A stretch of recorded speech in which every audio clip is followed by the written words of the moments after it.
to the second video of the Iron Cold Cooking Club. Today we are going to be making a main dish of chicken and dumpling soup in the slow cooker. I would recommend, if you don't own a slow cooker, or you could even use an Instant Pot if you own that, to try making something else like a soup or a stew over the stove, just because this recipe is for the slow cooker and it's a little hard to translate into a soup. But moving on, as always, make sure for food safety you have your hair up and away from your face and out of the food, and you wash your hands for 20 seconds at least with soap and water, back of your hands, palms, everything like that. But we can start cooking. In the beginning of the recipe, it does ask that you get about half a cup of water and mix your poultry seasoning and stuff like that.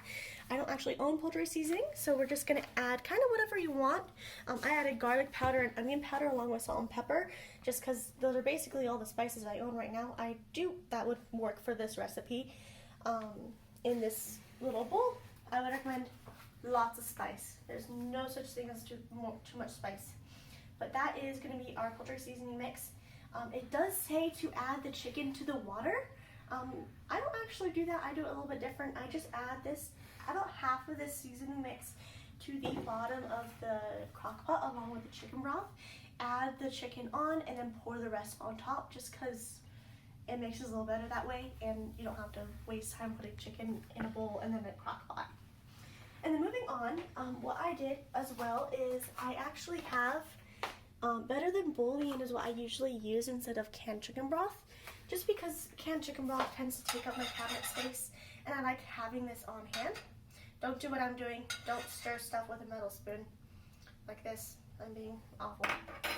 You usually want to use a plastic spoon on pans and stuff with non-stick.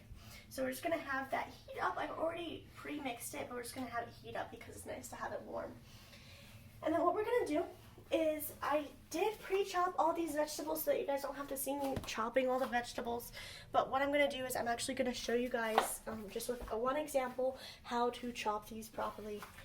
As always, make sure you wash your vegetables, and with the celery, you just pull off the stalks until it gets to the celery heart.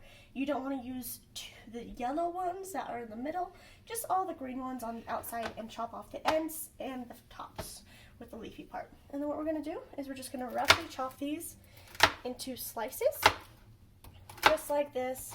Make sure once you wash your vegetables that your hands are dry so that you do not cause any accidents such as slipping. Something else I like doing, and is good for food safety, is you just want to make sure that your hand, when you're chopping, is in this little like kitty paw or claw grip, as I like to call it, and you just chop so that even if it does do this, like it just slides right off your fingers and doesn't hurt you. But be careful, as always, you're dealing with a sharp knife. And then I do like using a chef knife for all my chopping, just because it's so versatile and very useful. And then I'm going to show you guys a quick demonstration of how to dice an onion, just so that you guys know I'm not perfect at this, but you can always learn. You can always look up more YouTube videos later, but this is a rough demonstration. You always want to chop off the top of the onion that usually has like little stems coming out of it, and then you want to leave the butt of the onion, as I like to call it, where it has the roots. And then what you're going to do is you're just going to chop that straight in half so that it's nice flat surface for you to chop, and it doesn't roll around and hurt you. What we're going to do is we're just going to kind of chop it down like this, and so that it's kind of in slices, but it's not being disconnected from the top of the onion. And then once you're done with that, you're going to be very careful. You want to slice it down the middle like this, very carefully. You do not want to cut yourself. I recommend being better safe than sorry. And then once you've done that, you just want to kind of hold it all together with the claw grip, and you're going to slice down the top very carefully, kind of holding it all together with your hand. Make sure you're chopping very carefully, just because it is round and sometimes can slip and hurt you.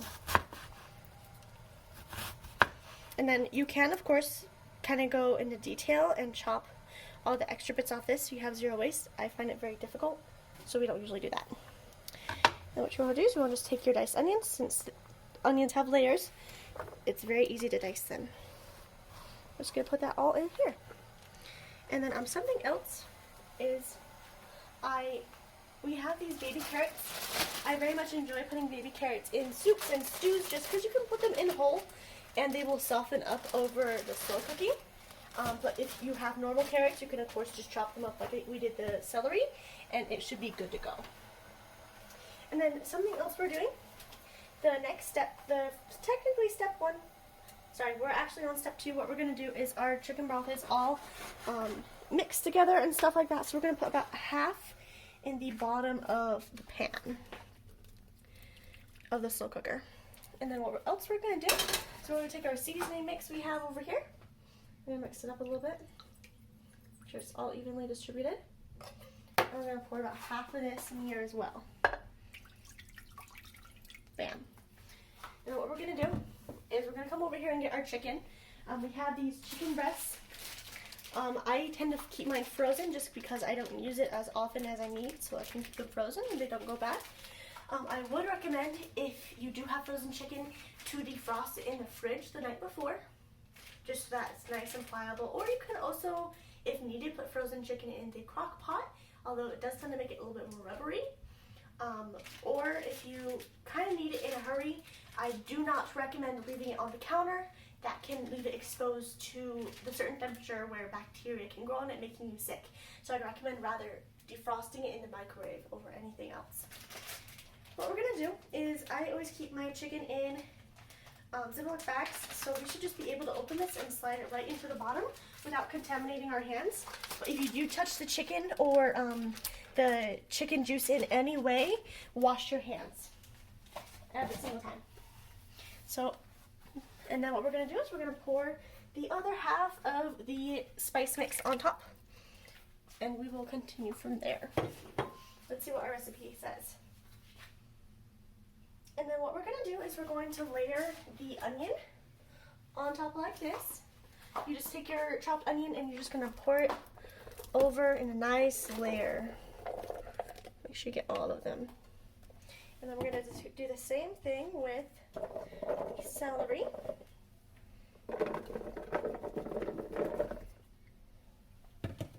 Let's see here.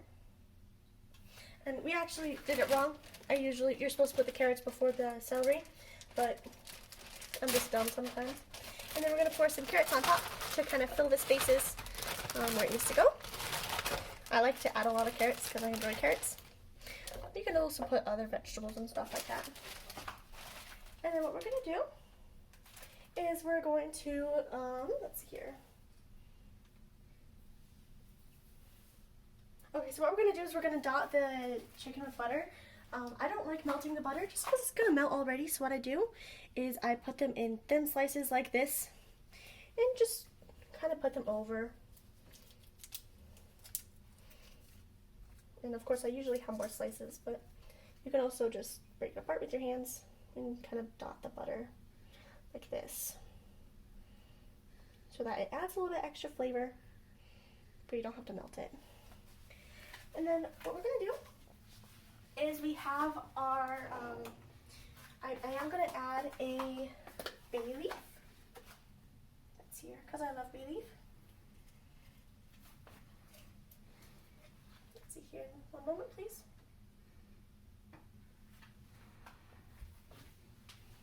I'm going to add some bay leaves. You don't have to add bay leaves. This isn't in the recipe, it's just something I like to do.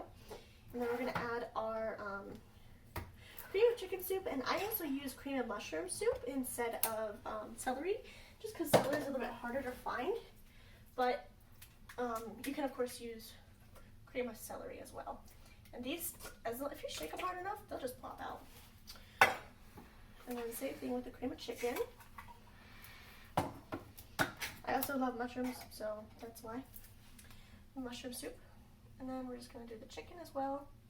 And then what I like to do is we're just going to add the other half of the, let's see here. It doesn't say when to add the other half of the chicken broth, but I've always added it at this stage. And what we're going to do is we're just going to mix this up a little bit. I'm actually just going to use a spoon to kind of drape it over the other vegetables. Get it nice and even-ish.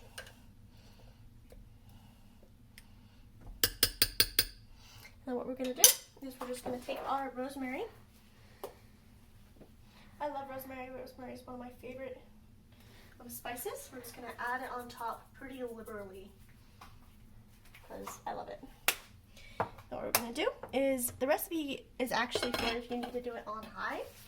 I actually like to do it on low over the course of like a day, so if you need to come back to it, you can go up until this point and then do step 3 when you get home or anything like that. It only takes about an hour and a half. So what we're going to do is we're going to turn this on low for however long, at least 6 to 7 hours is usually what I do, because I usually have this go over the course of a day while I'm at work. And so once that is done, we will come back to step 3 and continue from there. Hi guys, welcome back. So what we did is we waited a couple hours for it to get to this nice creamy texture. It should look something like with all the vegetables cooked and looking pretty good. And then what we did is we just took the chicken breasts out and put them on a plate, and what you want to do is just shred them. They should come apart very easily in this very soft texture. Just want to shred it up so that it doesn't sit in big chunks at the bottom. Oftentimes you can even just do this in the crock pot. I figured I would just take them out to show you guys. And you just shred them with 2 forks, just like this. Make it very soft, very pliable, should look really good. And then what you want to do, once everything is kind of evenly shredded, you just take all of the chicken and put it back in the crock pot. Just like that. Super simple step. So that we're about halfway through step 3. Now what we're going to do is go ahead and just mix this back up together real fast. Get nice and situated. And then the last step, so we're going to come over here, and you should have like these refrigerated biscuits. I picked Pillsbury just because it's a good brand. I like it. And what we're going to do is we're just I noticed that using the whole can is a little too much. And so what we're going to do is I usually use about half the can. We just break them up into small pieces like this and just stick them in there. Super simple to do. And I'll just demonstrate. And I usually use about half the can for this. Just small little biscuits, and we just mix them in there. Go ahead and mix them in throughout, and do that for half the can or more, depending on how many dumplings you want. Just go ahead and take your spoon out, and then you just close it up and set the timer for an hour and a half. And then make sure when you come back to check it that the biscuits are fully cooked through, and we will come back to that in just a moment once it is all done. But we'll be right back. Hi everyone, welcome back. So we put the dumplings in, and it's been an hour and a half, so we're going to take a look. So the dumplings should look very much like this. Just some kind of tiny little balls. And if you cooked it for the full hour and a half, they will look a little soggy, but that's just how they're supposed to look. But the inside should be a little bit dry and definitely not gooey. So I would recommend definitely taking a bite of it just to make sure that it's good to go. But it should just look like this delicious looking soup. And that is everything. Now you just have to dig in and enjoy. And any leftover biscuits, you can either freeze them or make biscuits out of them, or add more for another time you want to make dumpling soup. But thank you guys so much for joining the second video of the I Hold Virtual Cooking Club, and I'll see you guys next time. Bye-bye.